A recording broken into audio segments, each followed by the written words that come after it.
Olá! Na nossa última aula, nós estávamos dando o sujeito passivo e eu dei para vocês o artigo 123 do CTN. Hoje, nós vamos começar dentro ainda do sujeito passivo, um novo ponto, que é o da solidariedade no direito tributário. Aqui, uma solidariedade passiva, né? O que acontece? O conceito de solidariedade no direito tributário é o mesmo conceito do direito civil. Então, significa dizer que se há uma previsão de solidariedade entre os sujeitos passivos ou entre dois contribuintes, a Fazenda vai poder cobrar integralmente a dívida de qualquer um dos devedores solidários. Solidariedade significa isso, que você pode cobrar integralmente a dívida de qualquer um dos devedores solidários. É, Se existe uma diferença, por exemplo, vamos dizer que eu tenha alguma relação dentro da solidariedade, né, de percentuais diferentes, isso vai valer na relação interna entre os devedores solidários. É o mesmo raciocínio do artigo 123, né? Perante a Fazenda, eu vou ter sempre a possibilidade de cobrança integral de qualquer um dos devedores. E aquele que eventualmente vier a pagar, se tiver alguma regra interna entre eles diferente, uma regra contratual que seja, ele vai ter direito de regresso contra o outro devedor solidário. Mas essa eventual ação de regresso, ela corre numa vara civil, né? Não tem nada a ver com direito tributário, ok? Não tem a ver com a relação tributária em si. Perante o fisco, se ele for o escolhido, ele vai ter que recolher aquele tributo e depois, numa ação regressiva, obter uma parte do outro, né, devedor solidário, ok? O que vai mudar são as hipóteses de solidariedade, né? A solidariedade no direito civil, você tem uma premissa de que ela não se presume, né? É muito comum no direito civil se pensar assim, que a solidariedade não é presumida. No direito tributário, essa premissa não é uma verdade absoluta. Nós vamos ver que a jurisprudência, quando ela vai interpretar uma lei que é silente, uma lei que é dúbia quanto ao tipo de responsabilidade, muitas vezes ela vai entender que a responsabilidade é solidária, apesar da lei não ser expressa.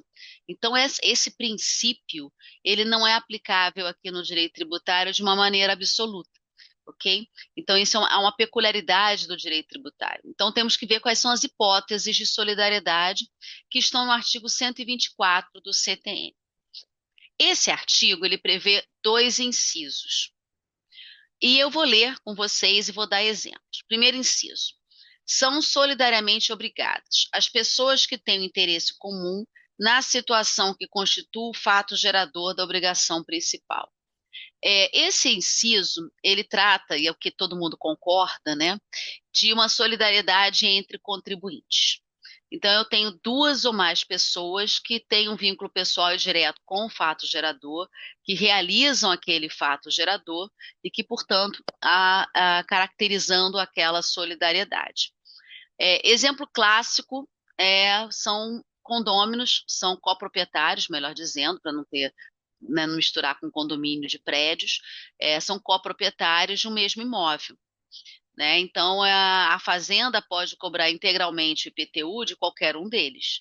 A Fazenda pode cobrar o ITBI integralmente de qualquer um deles. Mesmo que tenha constado no contrato, e aí já dando um exemplo do que eu falei antes, que um proprietário tem 90% do imóvel, o outro tem 10%. Isso é uma regra interna, isso é um contrato que não é oponível perante a fazenda pública. Então, se a fazenda resolver cobrar o IPTU do que tem 10% da propriedade, ele vai ter que recolher e depois ele tem uma ação regressiva em relação ao outro coproprietário. É o mesmo espírito do artigo 123, tá? Então, isso para a fazenda é muito importante solidariedade. Quanto mais pessoas no polo passivo, sempre é mais interessante para a fazenda. Ela vai sempre tentar colocar cada vez mais pessoas, porque a responsabilidade tributária, ela é uma garantia do crédito tributário. É uma norma que é fixada no interesse da fazenda. Porque quanto mais pessoas você coloca no polo passivo, mais chance é daquele crédito ser satisfeito. Então, a responsabilidade tributária, nós vamos ver, ela é tratada como garantia do crédito, né? É uma forma da fazenda se satisfazer. É mais um executado, é mais um patrimônio para ser penhorado. Então, para a fazenda interessa muito solidariedade. E esse inciso 1, ele gera muitas discussões casuísticas, porque vocês vejam, a terminologia é interesse comum na situação que constitua o fato gerador da obrigação principal. Interesse comum, isso é uma terminologia muito em aberto. Então, apesar que todo mundo concordar que existe solidariedade entre contribuintes, quando os dois, três, quatro pessoas realizam o fato gerador, fora isso que é pacífico, você tem uma certa zona cinzenta do que seja interesse comum. Então, é muito comum, então, quando você está num concurso, numa prova, que você tem que pensar como procurador, né? Quando a lei não é muito clara e quando eventualmente a fazenda quer brigar por uma solidariedade, geralmente ela cita o 124, inciso 1, porque é um artigo um pouco, né, fora do que é o óbvio, ele é um pouco aberto, né? Mas a tendência dos tribunais é entender que a solidariedade é entre contribuintes. Inciso 2. As pessoas expressamente designadas por lei. Aqui já é uma hipótese de solidariedade entre contribuinte e responsável, entre os dois sujeitos passivos. O que acontece de um modo geral, ou pelo menos seria o ideal, né, é que toda vez que a lei prevê uma responsabilidade tributária, ela identificasse de uma forma clara qual é o tipo de responsabilidade. E muitas vezes ela é clara, eles são responsáveis solidários. Às vezes ela não é clara, e aí a jurisprudência do STJ entende, interpretando um determinado artigo, que é solidário. Então você vai ter uma solidariedade entre o contribuinte e o responsável. Um exemplo desse inciso 2, que é até uma interpretação da jurisprudência, que nós vamos nos aprofundar mais à frente, é o caso da empresa e do gerente. Quando ele se enquadra lá no artigo 135 do CTN, quando ele age com violação de leis, quando ele age com excesso de poderes. Porque aí, na hora em que ele se torna responsável tributário, o entendimento do STJ é que a relação entre a empresa, que é o contribuinte, o devedor originário, e o gerente, que é responsável pessoalmente quando ele agir com violação de lei ou com excesso de poderes, a relação entre os dois é de solidariedade. E isso é extremamente importante e grave, né? Porque se são solidários, a fazenda pode cobrar integralmente do gerente. E o gerente, no máximo, vai ter uma ação regressiva contra a empresa. Né? A fazenda pode cobrar dos dois, pode botar no polo passivo os dois, empresa e gerente, porque eles são solidários. Pode entrar só contra a empresa ou pode entrar só contra o gerente. Né? Solidariedade é isso, a escolha é da fazenda. E aí é importante o parágrafo único do 124 para fechar o raciocínio. A solidariedade referida nesse artigo não comporta benefício de ordem. Ou seja, o que é benefício de ordem? É uma ordem de cobrança.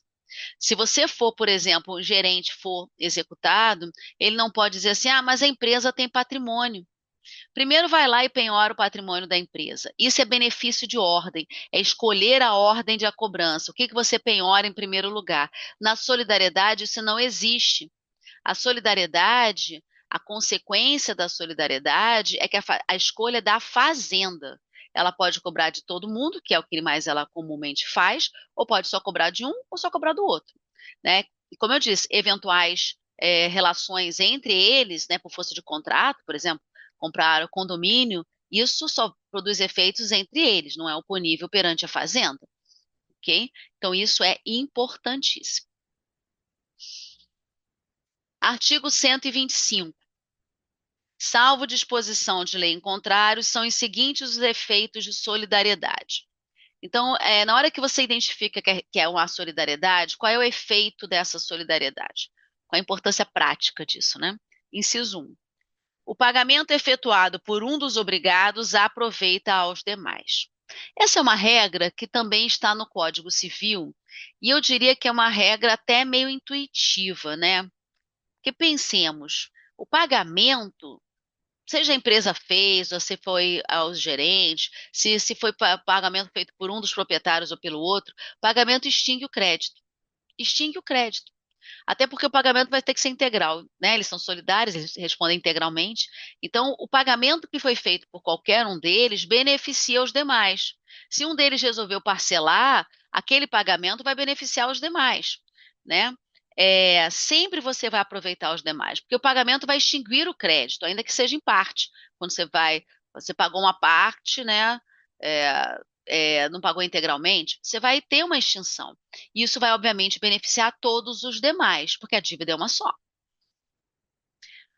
Inciso 2. O inciso 2 já é específico do direito tributário.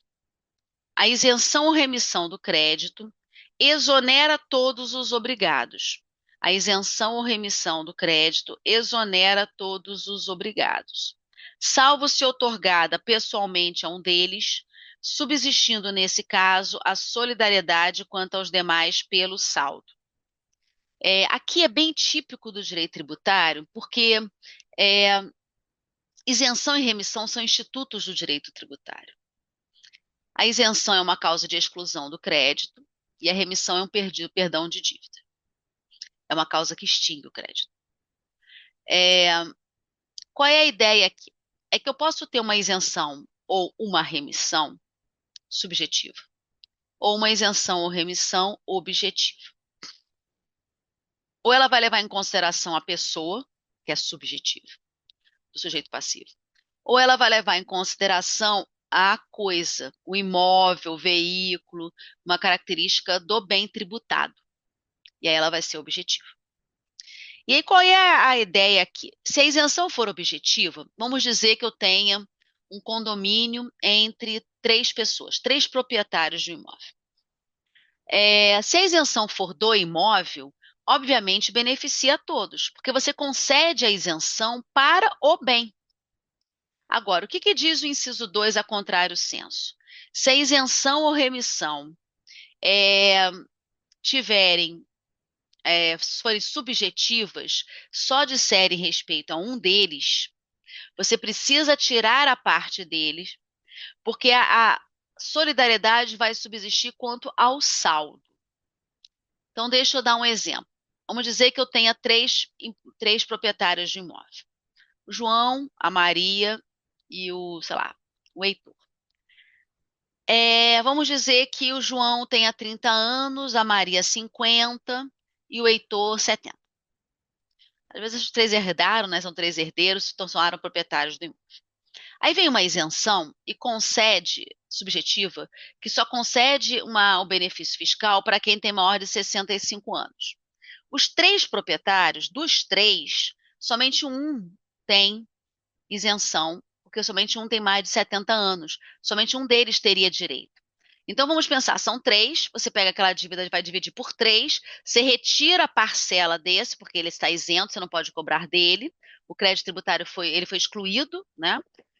Então há uma exclusão do crédito, então para relação a ele você tem que tirar a parte dele. Mas em relação aos outros 2, o que não foram isentados, a solidariedade persiste. Então a fazenda vai continuar cobrando o saldo em relação a qualquer um deles. Então você tira aquele que foi beneficiado e aí em relação ao restante daquela dívida vai permanecer a solidariedade.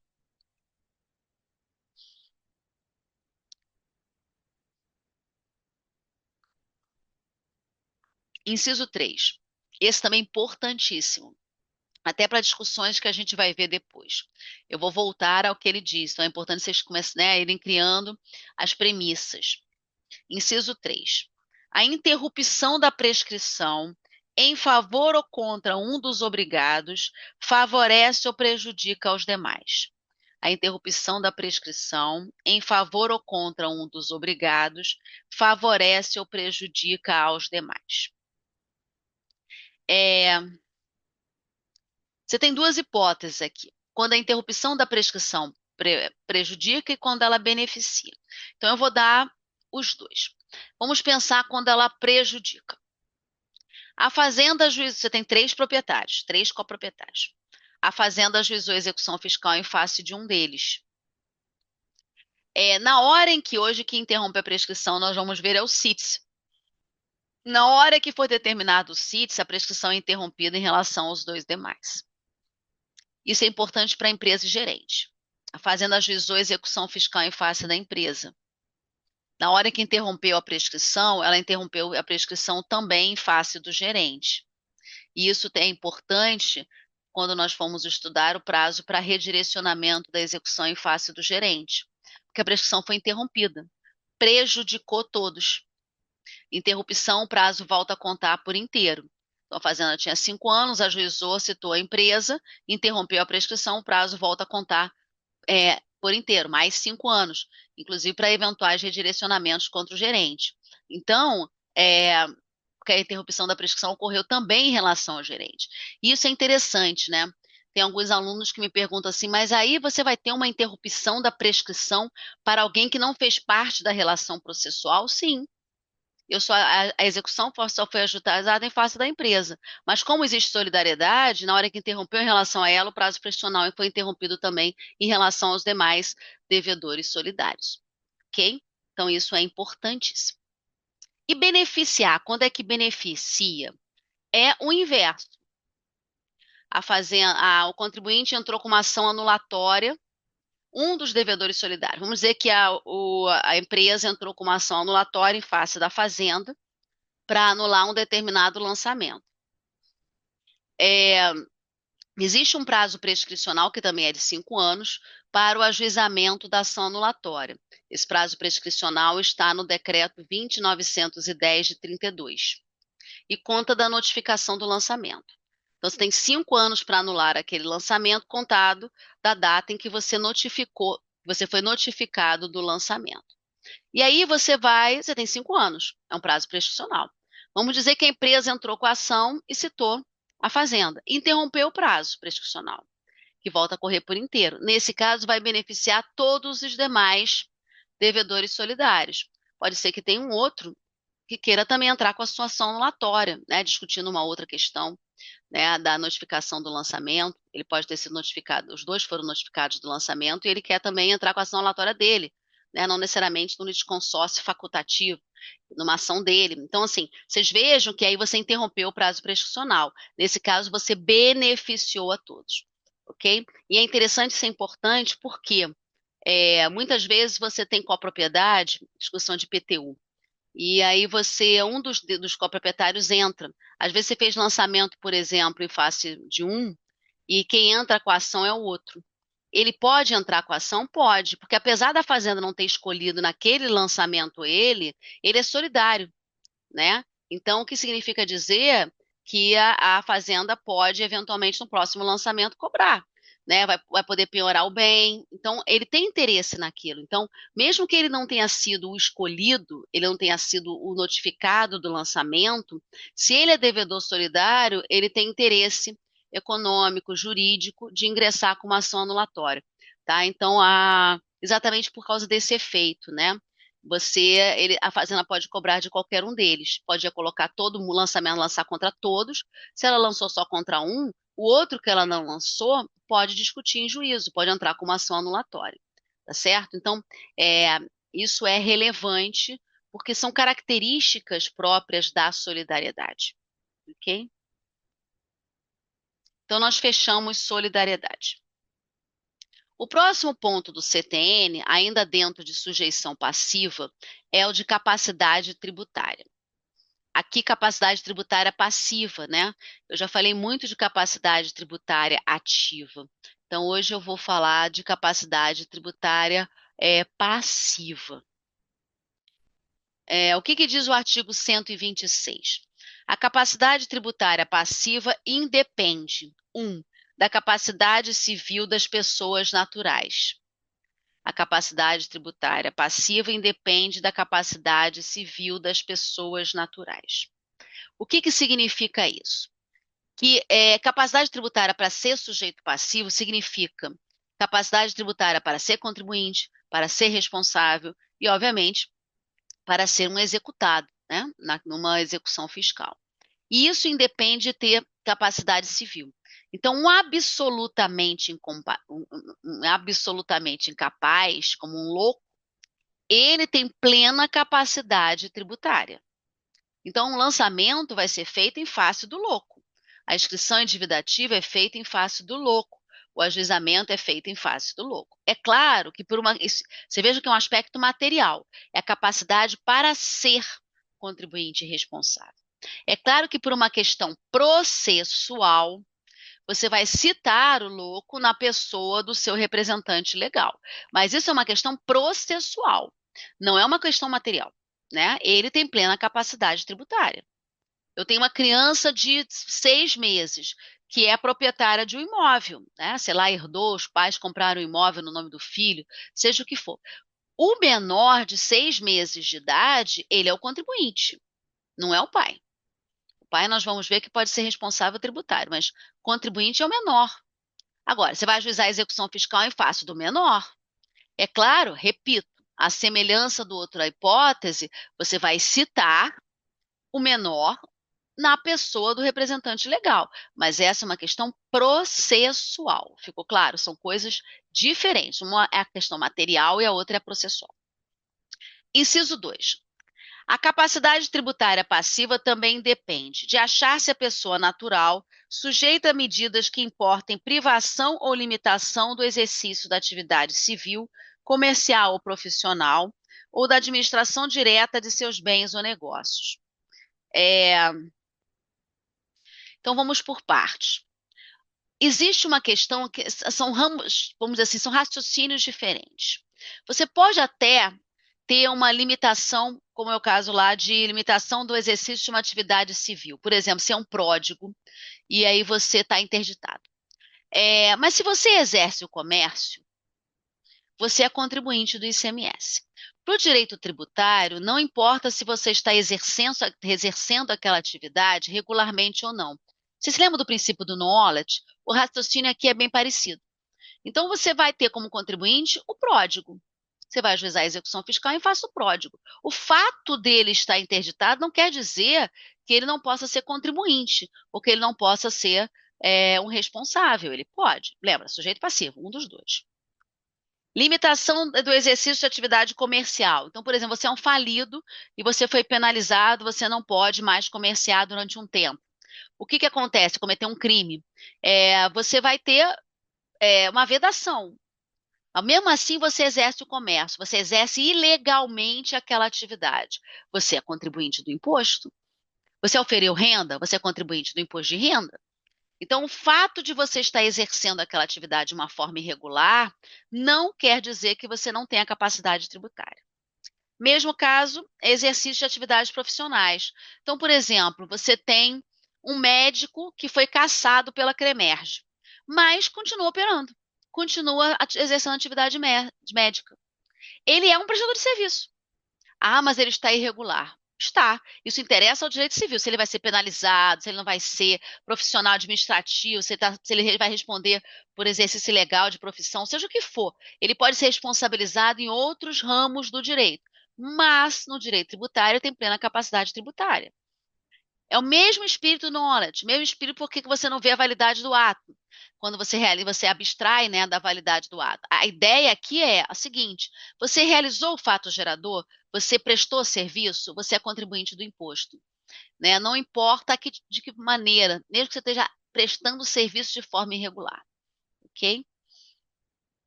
Inciso 3. O inciso 3 é importante para o ISS. A capacidade tributária independe de estar a pessoa jurídica regularmente constituída, bastando que configure uma unidade econômica ou profissional. Bastando que configure uma unidade econômica ou profissional. O que acontece aqui? Não importa a semelhança do que eu te expliquei para o inciso 2, se aquela empresa está funcionando regularmente ou não. Se ela tem atos constitutivos, se os atos constitutivos foram arquivados, se ela é uma sociedade em comum, né, lá do artigo 986 do Código Civil, se ela está regular, se ela não é. O que importa é se ela é uma unidade econômica ou profissional apta a realizar aquela atividade. Isso para o ISS é importante, porque o conceito de estabelecimento prestador dado pelo artigo 4º da Lei Complementar 116 de 2003, que é a lei do ISS, um conceito de estabelecimento prestador, segue o mesmo raciocínio desse inciso 3. Porque ele diz, não importa o nome que você dá, não importa se você está regular, se você não está, se você é filial, se você é sucursal, não importa. Se você é uma unidade econômica ou profissional e você presta um serviço, você é considerado estabelecimento prestador para os fins, inclusive de fixação de município competente. Então, vocês vejam que é o mesmo espírito aqui, ok? Aquela universalidade vai ser o contribuinte ou responsável. Aquela universalidade vai ser considerado estabelecimento prestador. Por que eu estou chamando de universalidade? Porque aquela PJ não está regular, ou porque ela não tem ato constitutivo, ou porque ela tem, mas não foi levado à junta, né? Não está arquivado. Ok? Mas ela é sujeito passivo. A PJ, ok? Ele é o estabelecimento. Pessoa jurídica. Ele é o contribuinte, ele é o responsável. Ok? Então, nós fechamos capacidade tributária. O próximo capítulo próxima seção desse capítulo, é o do domicílio tributário. Então, vamos aproveitar aqui nesse finalzinho da nossa aula para começar a explicar, não sei se eu vou conseguir ver tudo, né? Mas pelo menos começar a explicar domicílio. O que acontece no domicílio tributário? O que é um domicílio tributário? Qual é a diferença do domicílio civil, por exemplo? No domicílio tributário, ele tem uma peculiaridade. Por quê? Ao contrário do que acontece no direito civil, o CTN, ele se aplica o 127 de uma forma supletiva. Por quê? Porque a regra de domicílio tributário é que o sujeito passivo pode escolher o seu domicílio.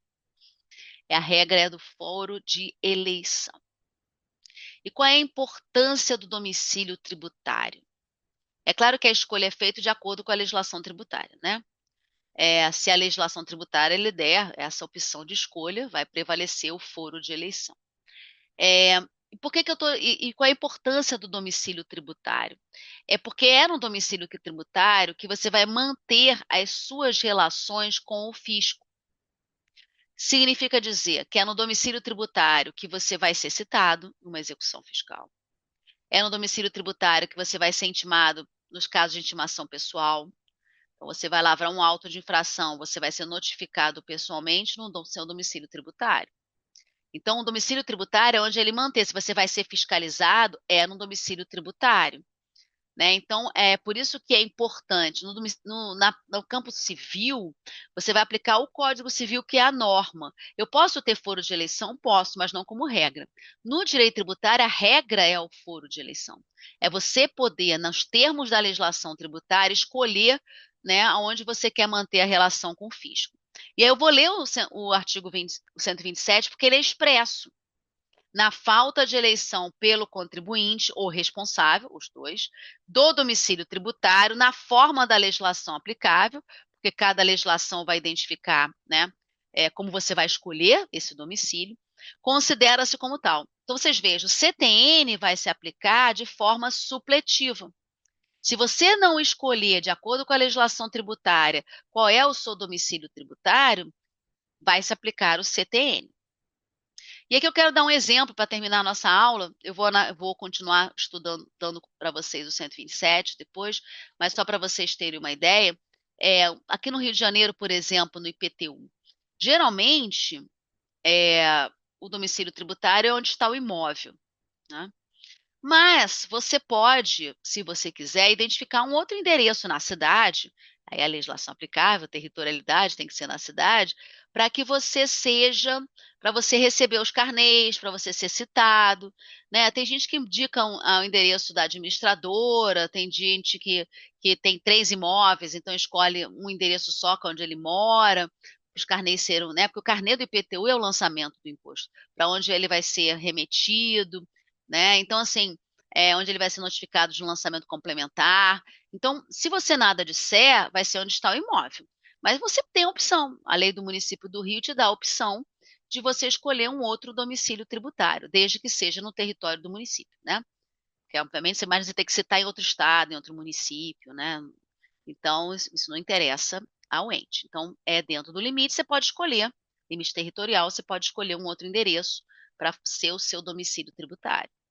Né? É interessante que eu não sei se quem faz declaração de imposto de renda é a mesma coisa. Quando você preenche lá a declaração, ele tem assim, você mudou de endereço, é obrigado todo ano você responder sim ou não. Por quê? Porque aquele é o seu domicílio tributário. Então, você tem que identificar.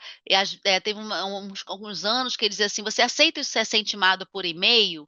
Porque as intimações das decisões vão passar sendo por e-mail. E aí você tem que identificar o seu e-mail. Então, assim, a ideia aonde você mantém as suas relações com o fisco e as formas vão influenciar, inclusive, as formas de notificação, aonde você vai ser citado, onde você vai notificado.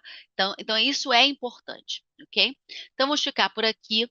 E na próxima aula a gente continua a estudar domicílio tributário. Então, até lá.